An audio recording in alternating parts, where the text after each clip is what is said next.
Aleluia! Glórias ao nome do Senhor.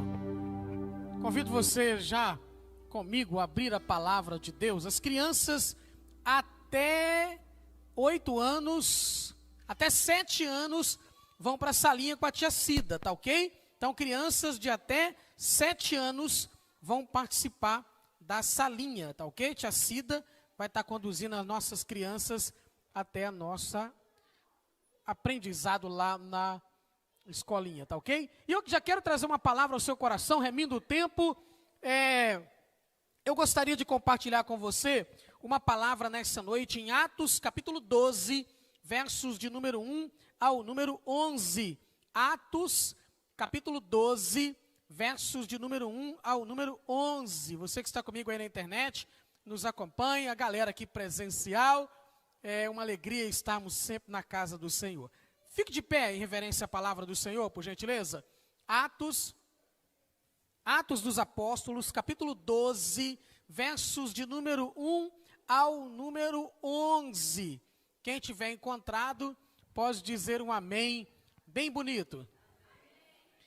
Nessa ocasião, o rei Herodes prendeu alguns que pertenciam à igreja com a intenção de maltratá-los, e mandou matar a espada Tiago, irmão de João. Vendo que isso agradava aos judeus, prosseguiu prendendo também Pedro durante a festa dos pães sem fermento. Tendo prendido, lançou-o no cárcere, entregando-o para ser guardado por 4 escoltas de soldados cada uma. Herodes pretendia submetê-lo a julgamento público depois da Páscoa. Pedro então ficou detido na prisão, mas a igreja orava intensamente a Deus por ele. Na noite anterior ao dia em que Herodes iria submetê-lo a julgamento, Pedro estava dormindo entre 2 soldados, preso com 2 algemas, e sentinelas montavam guarda à entrada do cárcere. Repentinamente, apareceu um anjo do Senhor, uma luz brilhou na cela. Ele tocou no lado de Pedro e o acordou. Depressa, levante-se, disse ele. Então as algemas caíram dos punhos de Pedro. O anjo lhe disse, vista-se e calce as sandálias. E Pedro assim fez. Disse-lhe ainda o anjo, põe a capa e siga-me. E saindo, Pedro o seguiu, não sabendo que era real o que se fazia por meio do anjo. Tudo lhe parecia uma visão. Passaram a primeira e a segunda guarda e chegaram ao portão de ferro que dava para a cidade. Este se abriu por si mesmo para eles e passaram. Tendo saído, caminharam ao longo de uma rua e de repente o anjo deixou. Então Pedro caiu em si e disse, agora eu sei, sem nenhuma dúvida, que o Senhor enviou o seu anjo e me libertou das mãos de Herodes e de tudo o que o povo judeu esperava. Amém? Fale conosco, Espírito Santo. Fale conosco na profundidade da tua palavra, na liberdade da tua presença, e que a tua igreja aqui reunida possa sentir em seu espírito que o Senhor está trazendo essa palavra de fortalecimento para as nossas vidas. Oramos ao Senhor em nome de Jesus, amém e amém. Se assente por gentileza. Quando Deus intervém, esse é o último momento no registro de Atos dos Apóstolos que vai se falar do apóstolo Pedro. Atos caminha aí durante quase 10 capítulos, informando a respeito do ministério apostólico de Pedro. Dá uma pausa no capítulo 9, falando da conversão de Shaul Rachalia, do apóstolo Paulo, que se chamava em hebraico Shaul Rachalia. E depois volta, Atos capítulo 10, 11 e 12, narrando ali o final do registro a respeito do apóstolo Pedro. E aqui o momento era um momento de exibição de poder. Herodes Agripa, impulsionado pelo seu desejo de domínio, ele percebe que prender crentes dava ibope. Prender cristão dava-lhe mais autoridade, dava-lhe mais respeito perante os romanos e dava-lhe mais temor perante os judeus. Então o que ele faz? Prende os apóstolos. E aqui está declarando o texto que ele prendeu com o desejo de maltratá-los, de fazer verdadeiramente maldade com as pessoas. E nesse movimento da maldade, ele manda matar Tiago, o primeiro apóstolo a morrer como mártir, decapitado. E ele manda prender o apóstolo Pedro, o líder da igreja, aquele que era um homem usado tremendamente por Deus na pregação da palavra. Uma pregação converta em 3.000, outra pregação 5.000. O homem que teve a visão do Senhor de que o evangelho seria também para os gentios. E ali, diante daquela exibição de poder, Pedro se depara com aquela situação. Há uma pausa em todo o movimento que Herodes havia planejado, porque era a festa da Páscoa. E ele não podia quebrar a halahá da Páscoa, e ele não podia matar alguém naqueles dias da festa de Pêssar e da festa de Pães Ázimos.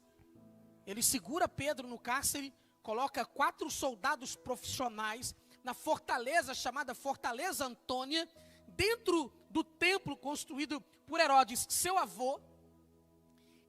Havia uma cadeia, e aquela cadeia era o local onde eles reservavam pessoas, presos políticos, presos perigosos, e eles tinham um local ali em que eles tinham a ajuda de soldados romanos que adentravam uma Fortaleza Antônia para guardar e proteger aquelas pessoas para que elas não pudessem fugir, não para que elas tivessem segurança, mas para que elas não pudessem fugir.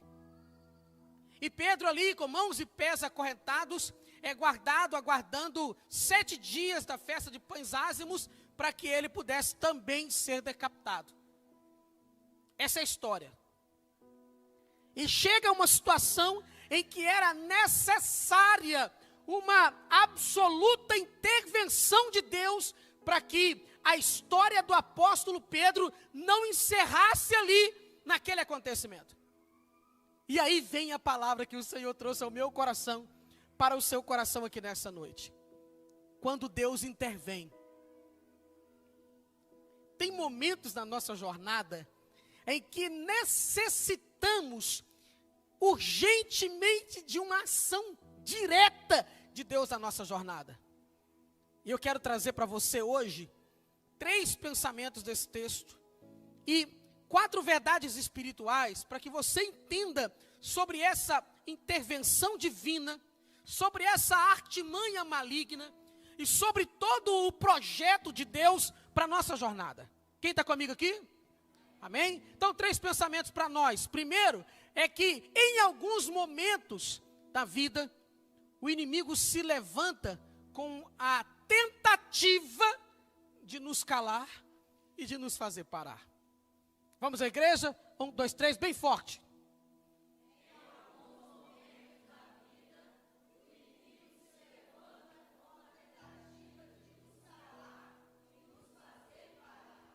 Lembra o que eu disse para você alguns dias atrás?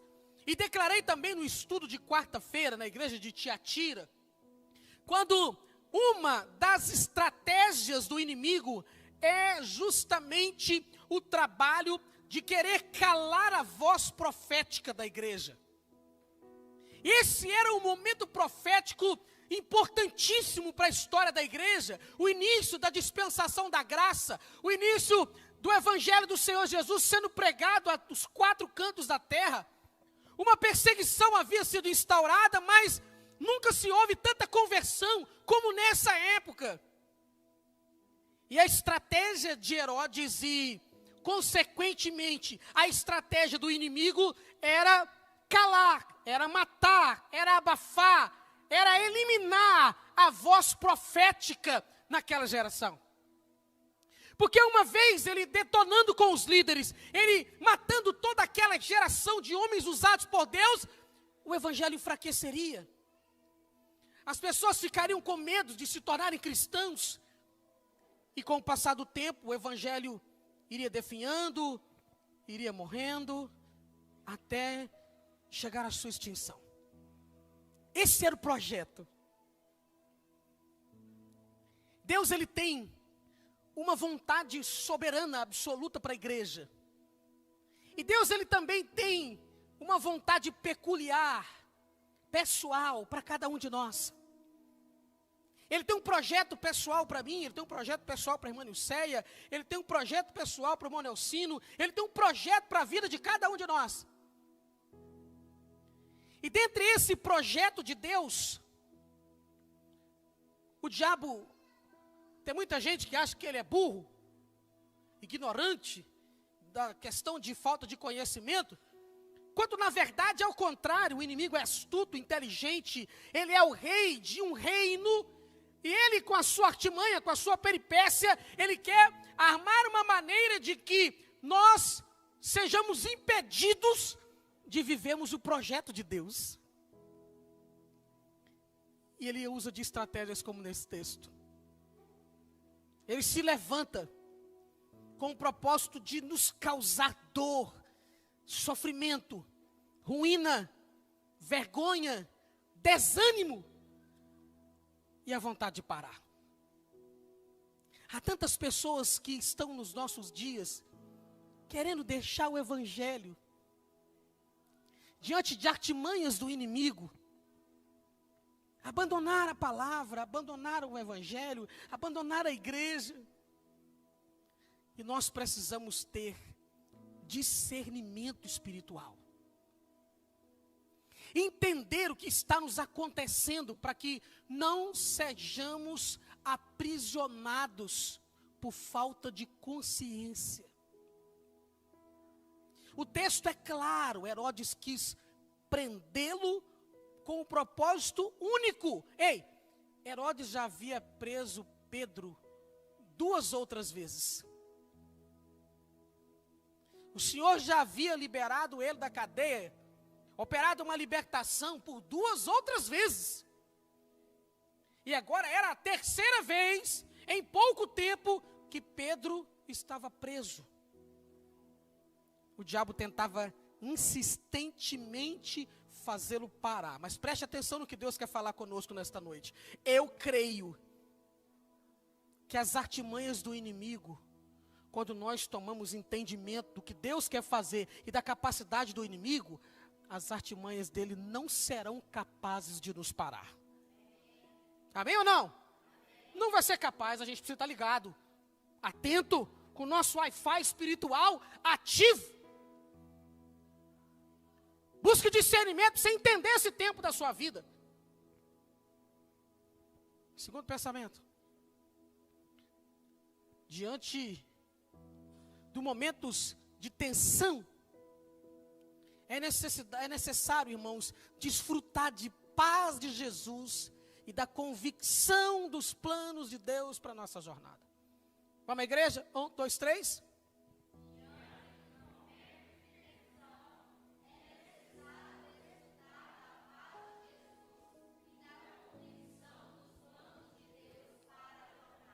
O mundo estava caótico.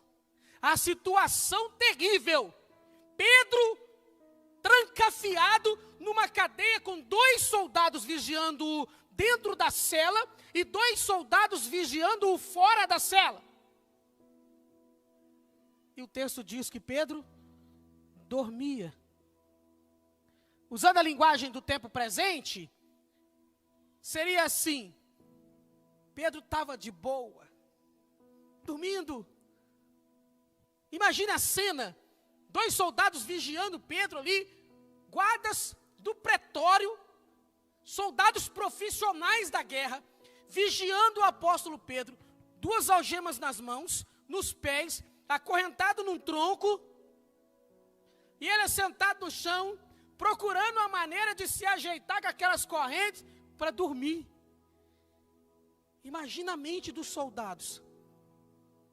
Esse cara, Herodes mandou confiná-lo com o propósito de matá-lo. E o cara está dormindo. Das duas, uma. Ou ele tinha uma psicopatia grave, com distúrbio de transtorno da realidade, ele não sabia da realidade dos fatos, ou aquele cara tinha uma fé inabalável. Ou aquele homem tinha uma convicção dos planos de Jesus para a vida dele. Eu fico com a segunda opção. Ele tinha consciência, porque pouco tempo atrás, Jesus tinha falado com ele. Quando Jesus ressuscita, João capítulo 21, na ressurreição de Jesus, ele vai até a praia para encontrar com Pedro, e ali ele ministra sobre a vida de Pedro, e ele fala para Pedro como que Pedro iria morrer. Ele instrui a Pedro, dizendo: Pedro, você vai morrer bem velhinho, numa situação em que os outros conduzirão você. Então, Pedro, você me ama? Ele: eu te amo, Jesus. Pedro, você me ama? Ele: eu sou seu amigo, sou gente boa. Não, Pedro, estou perguntando se você é meu amigo, gente boa. Aí ele entendeu e falou: Jesus, eu te amo de verdade. Então, Pedro, você vai cuidar das minhas ovelhas. Você vai apacentar o meu rebanho por toda a sua vida. Mas no final da sua jornada, você vai estar na mão de outras pessoas e vai morrer dessa forma. Quando Herodes prende Pedro, Pedro ativa na cabeça dele: não vai acontecer nada não. Jesus está no controle. Não é hoje que eu vou morrer não. Acredito que quando ele saiu, deve ter mandado para Herodes assim: Herodes, não foi hoje que você vai ver a minha morte. A gente tem que ter convicção do plano de Jesus. Nossos corações precisam ser cheios de paz de Jesus diante das adversidades da nossa história. Quando ele se levanta, o inimigo, para querer nos amedrontar, destruir, arruinar, matar, nós precisamos ter a convicção do projeto de Jesus para nós. É por isso que você tem que estar o tempo todo da sua vida consciente da vontade de Jesus para você. Não vai ser hoje. Então, o que Pedro fez? Aproveitou o momento para dormir, para descansar, para desfrutar de segurança. E inconscientemente, ele testemunhou para aqueles soldados a respeito de quem era Jesus. Você tem convicção do que Deus tem para a sua vida? Você tem convicção do que Deus tem para a sua jornada? Você tem convicção daquilo que Jesus prometeu e vai fazer na sua história? Você precisa ter consciência, mas você precisa viver isso. É preciso viver esse plano. A gente sempre prega, sempre fala, canta, adora. Ah, Senhor, os teus planos são maiores do que os meus. Só cantando, mas a pessoa não sabe nem aonde está passando o plano de Deus. Pedro tinha convicção do projeto de Jesus para ele. E o diabo queria matá-lo ao saber que ele estava no centro da vontade de Jesus. E ele não teve medo do inimigo, e ele descansou em meio à tempestade. Descansar. Quando a gente está cansado de trabalhar, descansar no momento que tudo está bem, meu irmão, é bom demais. Agora, descansar quando você sabe que uma pessoa que tem mais poder do que você deu uma ordem para te prender e com o propósito de te matar, sabendo do decreto de morte que havia contra a vida dele, ele descansou naquele que era maior do que Herodes, naquele que era maior do que os soldados, naquele que era superior àquela cadeia, naquele que era maior do que o imperador romano, naquele que era maior do que o diabo. Ele descansou em Jesus. Estão comigo? Terceiro, agora para a igreja. A igreja precisa estar em constante oração para uma intervenção divina. Vamos à igreja? 1, 2, 3.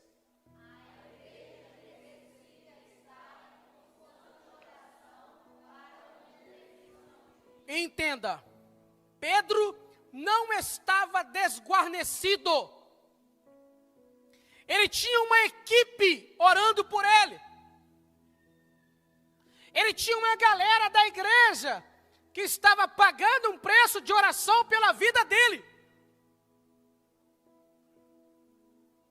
Sabe por que tem muito crente que perde, que sofre? Porque não tem intercessor. Porque não tem alguém orando por ele. Por isso que nós, pais, precisamos orar o tempo todo, insistentemente, diuturnamente, pelos nossos filhos. A artimanha de Satanás, da nossa geração, é afastar as pessoas da palavra e da oração.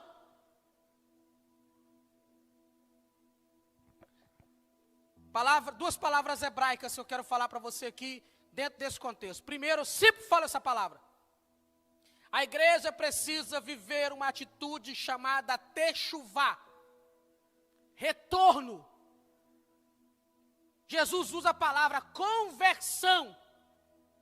A igreja precisa convergir, voltar às veredas antigas.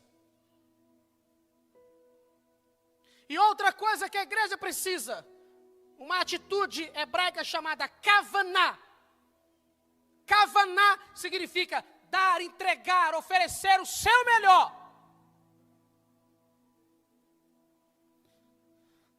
Tem muita gente preguiçosa. Tem muito crente preguiçoso. Tem muita igreja preguiçosa. Povo que não gosta de orar. Que não gosta de se debruçar na palavra. Pedro estava preso. Tiago, antes da festa da Páscoa, decapitado. Tiago acabara de ser sepultado. A igreja volta e não perde tempo reclamando com Deus. A igreja dobra o seu joelho e ora por Pedro. Quando Pedro foi solto, que ele chegou na casa onde os irmãos estavam reunidos, o pessoal tomou um susto, porque o povo estava orando, e ele bate na porta, e a menina que foi abrir a porta, vê Pedro, ela ficou em estado de choque, porque ela não acreditou no que ela estava vendo, ela volta sem conseguir falar, em estado de choque, falando que Pedro está na porta. O pessoal, não menina, você é boba, é o anjo dele que veio nos visitar. Não, é ele. Quando a igreja dobra os seus joelhos para orar na presença do Senhor, Deus ativa coisas que nós não imaginamos. A igreja precisa orar mais, irmãos. Você precisa orar mais como igreja, como membro da igreja, como integrante do corpo de Cristo. Jesus tinha um projeto. O diabo não queria que acontecesse, mas a igreja orava. A igreja orava. Vamos buscar o Senhor em oração. A igreja orava, aqui na versão que eu estou usando, a NVI, intensamente a Deus por Ele.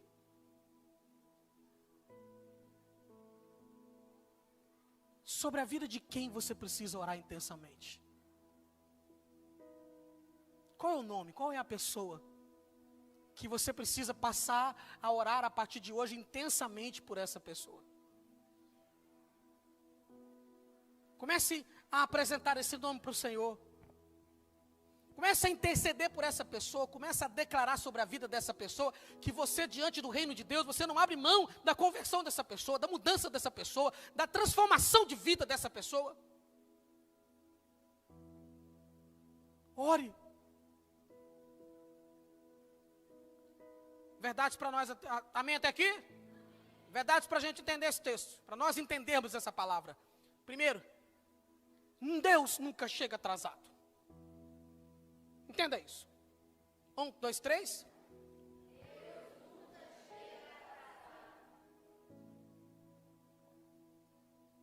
Os espertalhões poderiam pensar que Deus poderia ter livrado Pedro da prisão.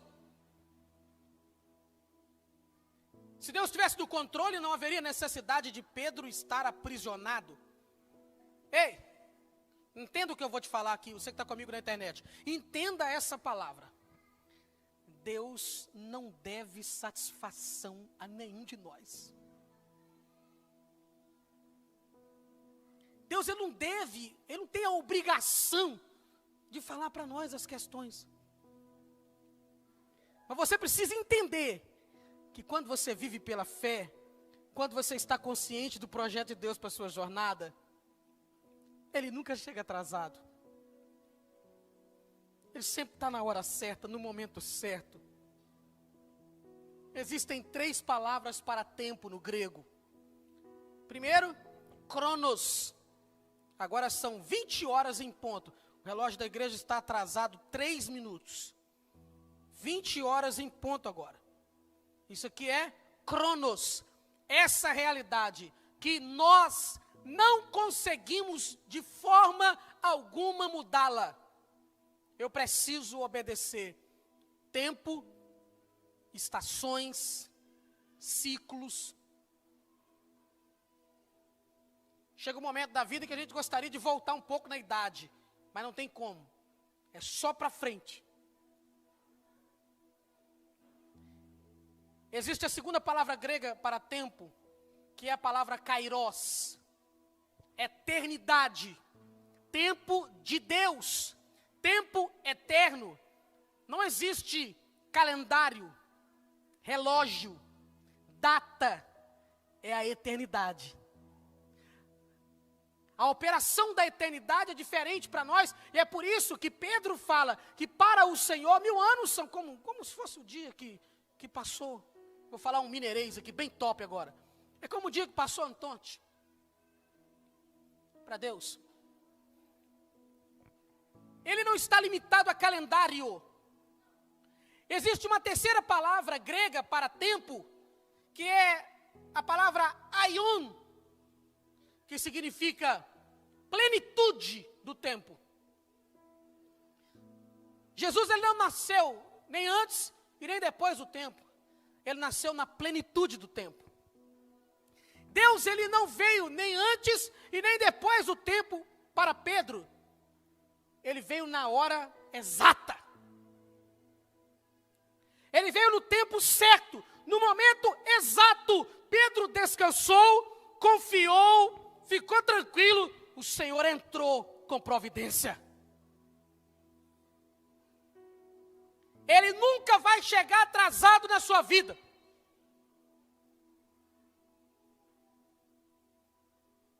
Vou contar uma experiência pessoal. Já contei ela aqui uma vez, vou contar pela segunda vez. Dezembro de 2020. Quando nós descobrimos, meu pai estava doente. Saí daqui, levei para o médico, deixei em casa, medicamentos, tudo certinho. Vim para casa. Uma semana depois, eu estava na chácara, a minha cunhada me liga e fala comigo assim: seu pai piorou. Nós vamos ter que tentar a vaga na UTI. Quando ela falou assim comigo, Deus já estava me dando uma palavra desde novembro, me preparando. Quando eu desliguei o meu telefone e coloquei o meu telefone em cima da mesa, eu comecei a chorar. Deus falou comigo em voz audível, clara, inconfundível. Você lembra da palavra que eu te dei? Eu vou levar o seu pai. Eu saí daqui para Valadares, a Andréia foi comigo. Na convicção de que meu pai ia morrer. Eu sabia. E eu não contei para ninguém. E eu chorei aqueles 17 dias. E durante aqueles dias eu orei ao Senhor assim: Deus, me dá a oportunidade como o rei Ezequias. Prolonga os dias dele mais 15 anos. Para que ele possa ter a alegria de ver os netos crescerem. Os mais velhos se casarem.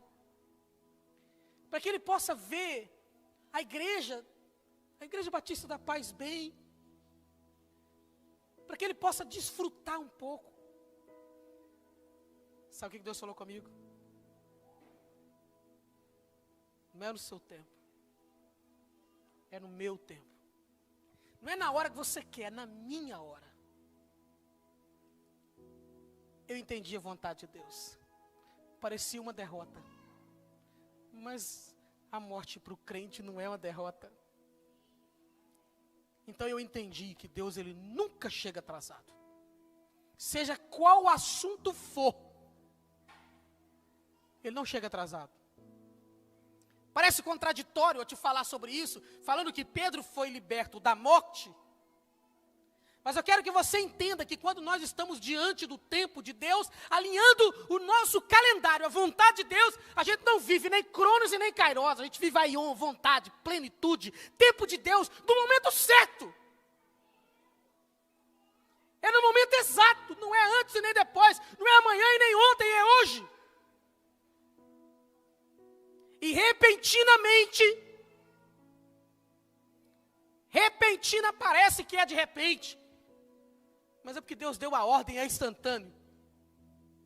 No momento exato, o anjo aparece, Deus se faz presente, e Deus opera tudo o que operou na vida do apóstolo Pedro. Aprenda a alinhar sua vida à vontade e o tempo de Deus. Aprenda a alinhar a sua jornada de acordo com a vontade dele e não a sua. De acordo com o calendário dele e não seu. De acordo com o tempo dele e não seu. A hora é dele e não a nossa. Apenas entenda isso. Tem alguém comigo? Apenas entenda isso. Segundo, nos momentos de angústia, Deus intervém com a sua presença. Vamos à igreja? 1, 2, 3.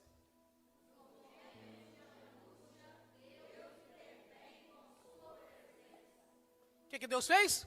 Naquele momento, o anjo chegou. Junto com o anjo chegou uma luz. A luz iluminou aquela cadeia. E Pedro não acordou. O sono dele estava pesado. Por quê? O anjo chegou com uma luz, Pedro não acorda. O anjo teve que fazer o quê? Ei, acorda aí, ó. O anjo deu uma cutucada no Pedro, assim, Pedro, Pedro, ei, Pedro, o que foi? Ele, rapaz, levanta aí. Eu vim aqui para te tirar da cadeia. O anjo acordou, uma luz brilhou. O anjo tocou no lado de Pedro e o acordou assim, ó, depressa, levanta. Quantos momentos da nossa vida que Deus entrou com a providência na hora certa e Ele entrou com a providência da sua presença. A gente sente a presença de Deus em momentos da vida que nós necessitamos dela. Ele nunca vai negar a sua presença para os seus servos. Vocês estão vivos? E Ele toca, Ele ministra, Ele movimenta. Irmãos, pensem comigo. Já vimos a mensagem sobre Daniel, que há momentos que Deus nos livra da cova dos leões, e há outros que Ele nos livra na cova dos leões. Aquela cadeia se tornou um lugar de habitação de Deus. Deus estava ali. Deus se fez presente ali, não importa o lugar. Se você está na vontade de Deus, Deus vai se fazer presente na sua vida. Se você está vivendo o projeto de Deus, Ele vai se fazer presente na sua jornada para operar o livramento que você necessita no momento exato para o cumprimento da vontade dEle. É estar alinhado. Sempre falo sobre alinhamento. É estar alinhado ao Senhor. Deus interviu com a presença dEle. Ei, quantos momentos, quantos livramentos Deus nos concedeu. Quantas oportunidades você percebeu que parecia que todas as portas estavam fechadas? E Deus, no momento exato, trouxe a calmaria e a presença dele sobre você, te dando o direcionamento que você necessitava naquele momento exato, para a glória dele. Vale um amém? Presta atenção aqui. Sabe uma outra questão para nós? Em terceiro lugar, entenda isso. Deus, ele não faz por nós o que nós podemos fazer por nós mesmos. Vamos à igreja? 1, 2, 3.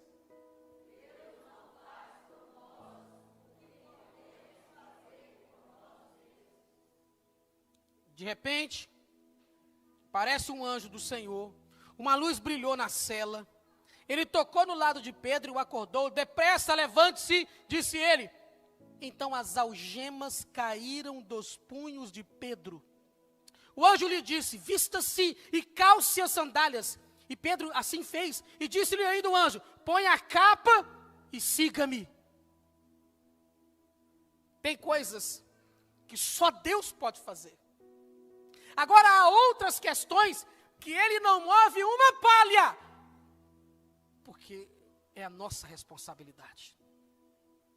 Deus se fez presente, o anjo acordou Pedro, mas quem tinha que ficar de pé, levantar, quem tinha que vestir a roupa, calçar a sandália, quem tinha que olhar para o anjo e seguir ele, era Pedro.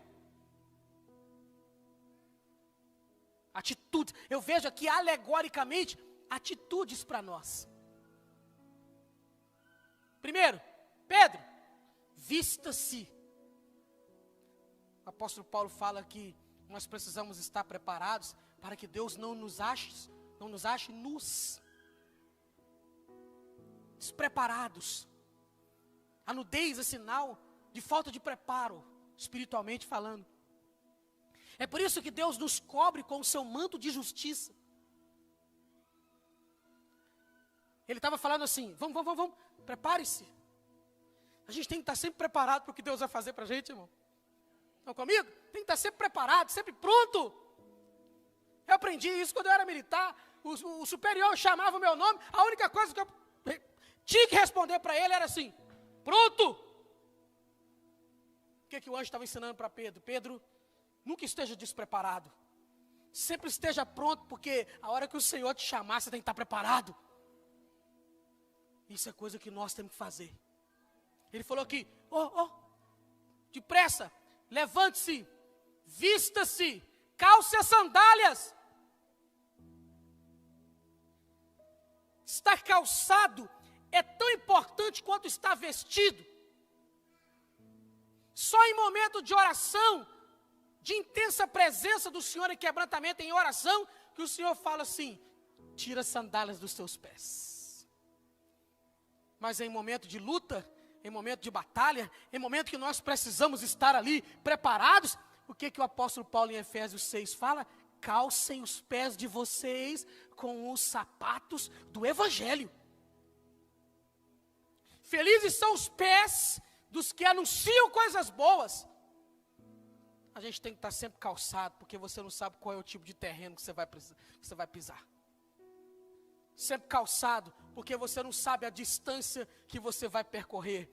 Deus levou o povo 40 anos no deserto, e durante 40 anos do deserto, as vestes deles não envelheceram, e os seus sapatos também não. Ou seja, o nosso preparo e o nosso caminhar precisa estar sempre firme rumo à vontade de Deus. Ele vai falar também aqui, põe a capa. A capa aqui, sabe o que era? O talite. Pega seu talite, porque você não pode ficar despreparado para orar. Você tem que estar sempre em oração, Pedro. Você tem que estar sempre envolto no manto de oração. Meu irmão, minha irmã, ei, você que está comigo na internet, o crente precisa sempre estar envolvido no manto de oração. Pedro estava na cadeia, aprisionado, mas a capa dele estava com ele. Aqui fala a capa porque é uma linguagem grega. A linguagem judaica seria o talite de oração. Aonde ele carregava o talite dele, porque mesmo estando ali na cadeia, algemado, ele arrumava uma maneira de jogar o talite sobre os ombros e orar ao Senhor. Você precisa sempre estar envolvido no manto de oração. Oração é a nossa parte. E ele vai falar aqui, segue-me. Se fosse o pastor Fernando, ia falar que jeito para Pedro. Olha para mim. Olha para mim aqui. Onde eu for, você olha para mim, vem comigo. E Pedro, meio dormindo, meio acordado, sem saber o que estava acontecendo, sem saber se era sonho, se era visão, se era realidade. O que ele fez? Eu não sei se é sonho, se é visão, se é realidade. Então, eu vou vestir a roupa, eu vou calçar a sandália, eu vou pegar meu manto e vou seguir o anjo. Deus não faz por você aquilo que você tem que fazer.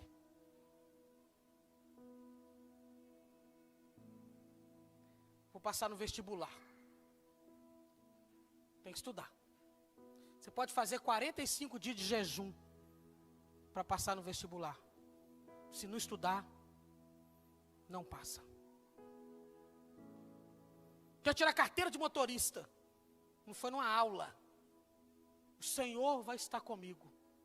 O Senhor vai acampar anjos ao meu redor para que eu possa passar na carteira. Não pode, só pode 3. Nem 3, só pode 1, porque tem 2 instrutores dentro do carro, senão vai ficar cheio demais, vai dar superlotação. Tem que fazer a sua parte. Eu vou pregar. Eu amo pregar, eu gosto de pregar. Mas não é a Bíblia. Não prepara. Não passa tempo com Deus. Mas é tão bonito pregar. Eu quero tocar. Tem gente que acha que crente é igual aquela pessoa que tinha no passado. Vocês já viram uma pessoa que tinha no passado, que a pessoa botava a mão assim, aqui para escrever? Tem crente que acha que a vida de crente é assim. Não, vou fechar o olho, vou orar aqui, Deus vai me revelar aqui agora. Você tem que estar preparado. Deus usa o que você tem. Repito, Deus usa o que você tem. O que você tem para oferecer para Deus? O que você é capaz de oferecer para Deus? O anjo estava falando para Pedro, essa parte é sua, Pedro. Ele podia ter dado uma ordem para Pedro, falar assim, levanta. E Pedro levantado, já vestido, com a capa no ombro, com a sandália no pé e já preparado. Não, você vai passar por esse processo. Tem gente que quer a glória, mas não quer o processo. A gente quer viver coisa boa com Deus, mas não quer passar no deserto. Quer viver a manifestação da glória, mas não quer passar pelo deserto, olhando para a nuvem, para onde a nuvem vai se mover. Tem que passar pelo processo. Tem que fazer sua parte. Tem que buscar ser santo. Tem que passar tempo na presença. Aí, meu irmão, você vai ter potencial para receber intervenção divina. Tem alguém aqui comigo? Amém? Mais um para nós. Em momentos de tensão, Deus intervém abrindo portas e nos mostrando o caminho a seguir. Vamos à igreja? 1, 2, 3.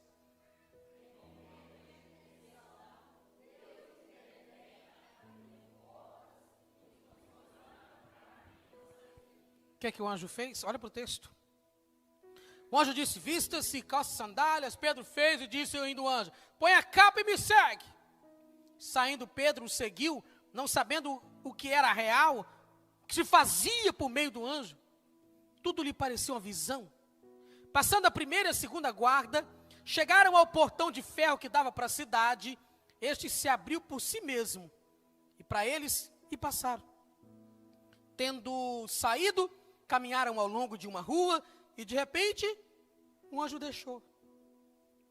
Então Pedro caiu em si e disse, agora eu sei, sem nenhuma dúvida, que o Senhor enviou o seu anjo e me libertou das mãos de Herodes e de tudo o que o povo judeu esperava. Tem gente que fica esperando a gente capotar. Tem gente que fica esperando um momento, assim, eu vou esperar, agora vai dar errado. Aí Deus fala assim, anjo, vai lá, tira essa pessoa dali, e eu vou abrir as portas, E elas vão abrir por si mesmas para vocês. Vocês passem por ela. E depois você deixa ele sozinho, que ele vai entender onde ele está. O que é que o anjo fez? Pedro seguiu, as portas, as cadeias caíram de suas mãos, as portas abriram automaticamente, sozinhas. E ele conduziu Pedro até chegar a um lugar que ele estivesse em segurança. Deus faz assim conosco. Se nós acreditarmos, entendemos o processo, aprendemos sobre vontade divina, alinhamos a nossa vida à vontade do Senhor, Ele abre portas onde menos imaginamos. Ele fala que Ele abre caminhos no meio do deserto. Ele fala que Ele faz jorrar fontes de água no meio do deserto. Ele fala que Ele abre e fecha portas. Que Ele tem a chave de Davi, Ele abre e ninguém fecha, Ele fecha, ninguém abre. Nós precisamos acreditar. Porque no momento exato, as portas se abrirão. Não se afadigue. Não se entregue à ansiedade. Tu tem seu tempo. E esse era o momento das portas se abrirem. Então, nos momentos que a gente está tenso, Deus ele nos mostra que Ele quer fazer o quê? É Ele quem abre portas. É Ele quem mostra o caminho que vamos seguir. Precisamos ter discernimento espiritual para entendermos a vontade e seguirmos a rota que Deus está determinando para nós. Deus tem uma rota para a sua vida. Você precisa aprender a discernir a direção que Deus está passando para você. Um dia, Moisés, eu já confundi, hein? Moisés falou com Deus assim: eu quero ver a sua glória. Senhor, eu estou aqui no meio do deserto. Eu quero ver a sua glória, Deus. O Senhor está comigo, eu quero te ver, eu quero ver o Senhor. Aí Deus falou então: beleza, Moisés, vou botar a mão aqui na fenda da rocha. Vou passar e você vai me ver. Ok? Ele queria ver as manifestações de Deus. E Deus coloca a mão na fenda da rocha. Moisés olha, e quando Deus tira a mão, Deus se revelou a Moisés. E Moisés viu Deus de que jeito? De costas. Ele viu Deus pelas costas. Parece esquisito Deus se mostrar para Moisés de costas. Mas não era. Moisés queria ver a face de Deus. Deus queria mostrar para Moisés a direção que ele queria que Moisés fosse. Então, quando Moisés olha para a fenda da rocha e vê Deus pelas costas, sabe o que ele estava vendo? Deus está indo para aquela direção. Então, é para lá que eu devo ir. É para aquela direção que eu vou. Tem alguém comigo aqui, meu irmão? É para lá que eu vou, Deus está indo, é para lá. Então, se ele viu Deus pelas costas, era que Deus estava na frente dele falando o quê? Vem, Moisés, que eu vou contigo. Vem, Moisés, que eu vou conduzir você pelo caminho. Meu irmão, a melhor coisa que existe para um crente é você ter senso de direção. É você saber que você não está perdido e desorientado. Nós não estamos perdidos. Deus está conosco para nos orientar e abrir portas e mostrar o caminho até chegarmos no lugar onde vamos ficar seguros para a glória dEle. Deixa Deus se revelar a você e te mostrar o caminho. Te mostrar a direção. Te mostrar por onde você deve passar. E aí você vai celebrar. Vai cair em si e vai ver assim: Senhor, esse tempo todo era o Senhor quem me conduzia. Eu quero orar por você nessa noite em nome de Jesus. Eu quero orar pela sua vida. Eu quero interceder ao Senhor por você. Você que está comigo na internet. Eu quero orar ao Senhor por você. Deus tem a direção correta para você. Deus tem um caminho, uma rota. Não se preocupe com as adversidades que surgem na jornada. Não se preocupe com os levantes de Satanás. Você precisa estar alinhado com Deus. Aprenda a descansar. E você vai perceber que o Senhor o tempo todo esteve agindo na sua vida. Vamos orar. Obrigado, Deus, por essa palavra. Obrigado porque o Senhor nesta noite se revelou a nós, dando-nos a tua direção, trazendo-nos a tua orientação, mostrando-nos que o Senhor, em momento algum da nossa vida, o Senhor perdeu o controle. Deus, que essa palavra possa produzir em nós fruto a 30, 60 e a 100 por um para a glória do teu nome. Nós queremos agradecê-lo e pedimos que ative em nós o senso da tua direção. Dá-nos entendimento, porque o Senhor, no momento certo, o Senhor vai agir, vai intervir e vai trazer a vitória para a glória do teu nome. Pois nós recebemos essa palavra e oramos ao Senhor em nome de Jesus. Amém, amém, amém. Glória a Deus. Pode se assentar, por gentileza.